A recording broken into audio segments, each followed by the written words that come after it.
Archbishop Anthony Muheria, and all the clergy, the family of our departed Mzee Emilio Mwai Kibaki, waombolezaji wote ambao wamefika hapa.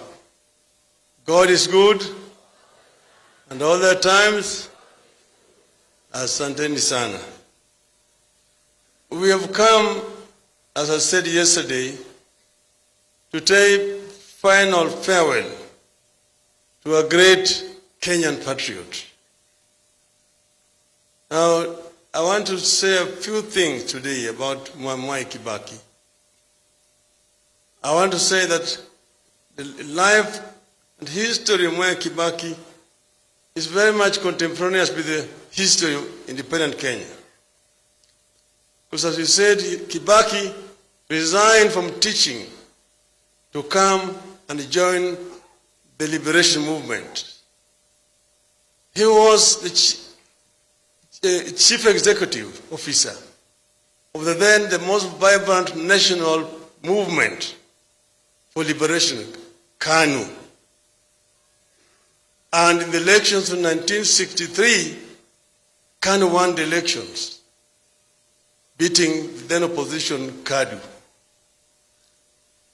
Then, after that, Kenya became first independent, eventually a republic. So he was assistant minister, vice president, and a president, leader of opposition.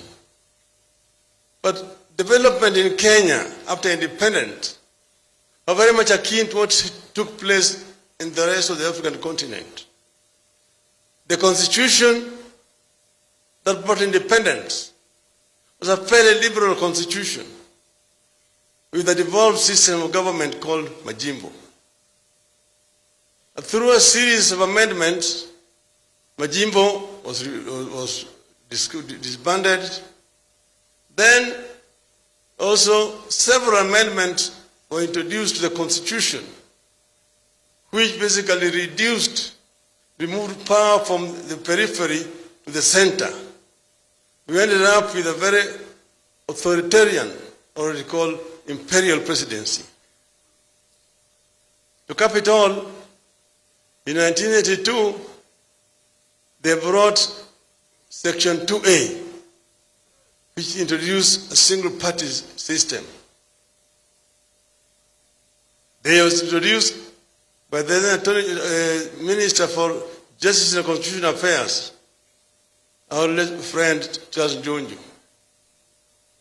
Mwai Kibaki is the one who seconded it. I'm saying this because it's good for us to say it. We have had a long discussion with him. He did not know the implications. He later on himself became a victim of it all. Because in 1988, they brought Mulolongo system of election. They called them that open democracy. Then, after that, they did the reshuffle and he was removed from being vice president, made minister of health. He did not feel humiliated. He stayed there as a gentleman. Some of us were fighting for repeal of Section 2A and reintroduction of multi-party politics. But because he was inside that system, he said that it is not possible to introduce a multi-party system. But those of us who were calling for it were like somebody cutting a mugumo tree, the razor blade. Fortunately, with the fall of Berlin Wall, the wind of change that was blowing in Eastern Europe began to also blow in Africa. And through it, Section 2A went. And now we are allowed to form a political party. And Kibaki said that in his deep mind, he has always cherished multi-party system. And immediately resigned from KANU to form DP. So he joined us. We were already then in Ford. and he joined DP. Then eventually, Ford also eventually split into Ford Kenya and Ford Asili. So we now have Ford Kenya, Ford Asili, DP. We try to bring these people together. Ken Matiba, Jaramogi, and Kibaki. Eventually tried to, with Kibaki's people, were negotiating. Uncle George Mohoho is here. And the late John Keane, Gengi Mugai, we tried to negotiate. It was not possible. And we said that if you guys don't agree to hang together, we shall be hanged separately. So we went to the elections, and truly they were hanged separately. One whole post there for Matiba, one for Kibaki, one for Jaramogi. So, but we came together now in the opposition. First Matiba was the leader, then Jaramogi. Then both of them eventually went. In 1997, we now tried to come together again. There was Kibaki, Amalwa Kijana, Charity Ngilu, and yours truly.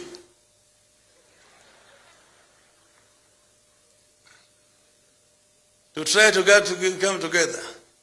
The late Mr. Leakey and Paul Mwite tried to mediate to bring us together. It did not work. Then again, we were hung separately. One for Kibaki, Raila, Amalwa, and Charity. So we stayed together like that. Come 2002, we were coming together again. We were separate. And then we came together to try to talk. And I was emphasizing that this time around, please, let us agree to have one candidate. And the negotiation took too long. The crowd was already in Uhuru Park. It was packed. They are saying, oh, let us go and tell the crowd that, oh, we will come back in 2 weeks' time. Now we have united. Come back in 2 weeks' time and tell them who is our candidate. I realized that we saw it in 92, we saw it again in 97, it's not going to work again. So this time around, I decided to take the debate to the Wananchi. Then I asked them, because I was the last person to speak, I asked them, Simze Kibaki tosha?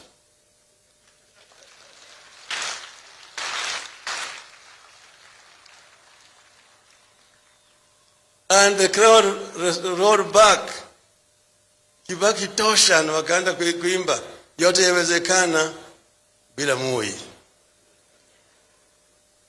That is the NAC revolution. The rest is no details. But I was saying this because I saw where we were, and we had a long discussion with Mwai Kibaki. In my view, Mwai Kibaki had the knowledge, the experience that we needed in that period of transition. I got actually hit so hard. By the time I arrived home, my wife has received so many phone calls saying how I had messed up. But I said there's no going back. We'll move forward together with Mwai Kibaki. So I'm here with my wife Aida there, and my elder brother Dr. Uburu. They've come here as the family of Jaramogi. Now we sat down and signed an MOU. That is what we are going to do after we form government. This famous or infamous MOU. And when we were negotiating, everybody was very fresh. Kibaki is the one who suggested we need only 3 months. We will have passed that new constitution. Unfortunately, when we left, we started the campaign. And we went for campaign in Kitui. We ran around and we slept in the residence of Mr. Musila, former PC. When we left, we went for rallies in Kitui town, came back to Kitui town. We were rushing back now to Nairobi. My car was leading. But then they told me Kibaki was in a rush for another point by Nairobi. So I let them pass. So we were following. Then we come toward the junction there, Machakos Junction, and the accident. So from there, we put them in a car, Musila's car, and we were following, coming to Nairobi. We were found in Nairobi Hospital. We arrived at Nairobi Hospital, and the crowd is there. He's taken inside and for treatment, emergency. The crowd was so anxious, what's happening? So I came out and I told them, look, our captain is injured, but the march will continue and we shall win this march.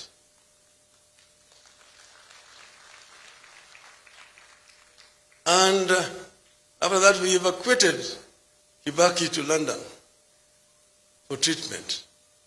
And he came back. He was a very strong man. When Kibaki, apart from being brilliant, brainy, he's also got a very strong physical constitution. Because he has gone through several challenges that I know. Then, after that, when he came back, followed another one, which was now again admitted in Nairobi Hospital. So then now, we are victorious, we won the elections, and what happened is that a group that was around Kibaki, the reason why I've always said this is not Kibaki, there was a clique that was around him, which took charge. And they're the ones who were responsible for what happened, for relegation on the MOU that we had signed. But he said, some of our people making noise, oh, this is betrayal and so on. I said, no, this is not Kibaki. Let us stay in the government. Then came the issue of the Katiba. There are those who did not want the Katiba that had been drafted. Then you know how it happened, bananas and oranges. And when that happened, then we were thrown out of government. We met again now in the elections. But when we met, then they were in crisis. We negotiated with Mwai Kibaki and eventually agreed that Kenya is bigger than all of us. So we must unite together in the interest of Kenya. We formed a grand coalition government. Kibaki president, yours truly the prime minister. Othaya should have told you how we ran the government together. Because Francis, if there's somebody who was really responsible for the success of our government, is this gentleman, this old man called Francis Othaya. He knows, he did not tell you the role that you have truly played in infrastructure development. In terms of roads, I am the one who took the pain of demolishing structures so that we could construct those roads. And I was censored in the cabinet. But Kibaki defended me in the cabinet. I said, where we are demolishing structures are structures which are built on road reserves. And those people have already been compensated. So Kibaki has said, kama watu wanajenga kwa barabara, ibomolewe. Ibomolewe. Yes, what do you want us to do? And that is what happened. we sat together and we created what is called the National Economic and Social Council, NESC, as a think tank of the government. And that NESC is what came up with most of these projects. This LAPSET, SGR, the Konza ICT City, special economic zones, all these came about as a result of the discussions in the think tank. What I want to say is that Kibaki is somebody with a clear foresight and is ready to negotiate and also to take in new ideas. And through that, he managed to open the government and get new progressive ideas about development. So here, we've come today to say goodbye to Mwai Kibaki.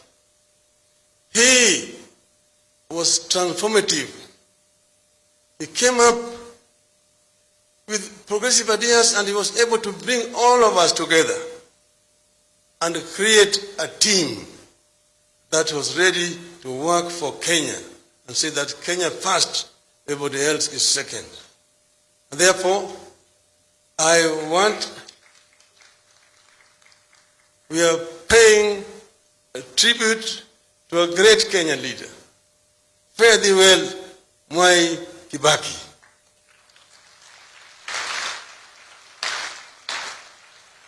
In your journey, convey our greetings to Hayati Mzee Jomo Kenyatta, to Jaramogi Oginga Odinga, to Thomas Joseph Mboya. Say farewell also to Nyayo when you meet him. Rest in peace. Thank you. Thank you.